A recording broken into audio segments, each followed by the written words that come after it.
Bonjour à tous, voici les corrections de vos dessins pour la troisième tuto sur le pantalon.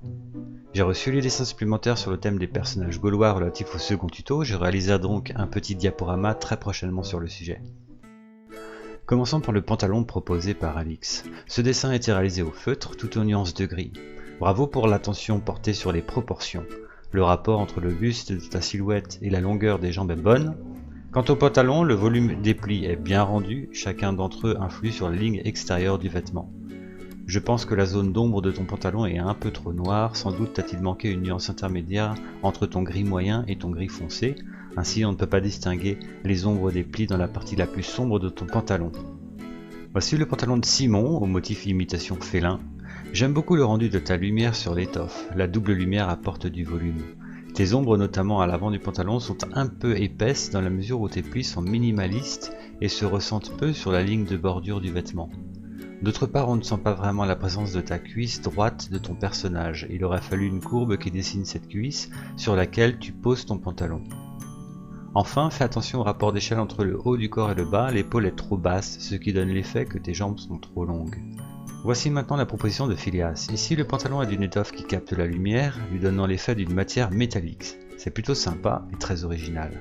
Le vêtement semble collé à la peau, les plis ayant très peu d'impact sur la bordure extérieure du pantalon. Le rapport entre le haut et le bas du corps est bon, un grand bravo.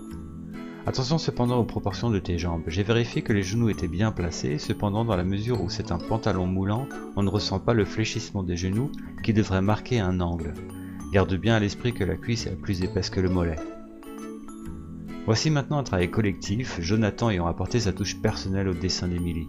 Bravo Emilie pour le rendu du pantalon qui est convaincant. Le pantalon manque néanmoins d'un peu de nuance entre le gris très pâle de ton tissu et les plis très noirs. Il manque un gris moyen qui ôterait l'effet un peu dur de tes ombres. Celles-ci doivent toujours rester fluides et les dégradés sont très nécessaires. Et merci Jonathan pour ta contribution, en apportant ici une touche d'exotisme à l'illustration proposée par ta sœur. Finissons notre parcours avec la proposition d'Anna qui remporte le concours du dessin le plus original avec cette magnifique illustration. Un bel effort sur le rendu des plis dans un style très BD. Anna a pris le pli de faire abstraction des ombres et des lumières, ce qui fonctionne très bien pour ce style imaginaire. Petite remarque néanmoins sur le placement de la boucle de ta ceinture. Ton pantalon étant en 3/4, ta boucle aurait dû être placée un peu plus vers l'intérieur du pantalon, dans l'axe de l'entrejambe et du nombril. Et je pense qu'on aurait pu également voir le second œil de ton oiseau.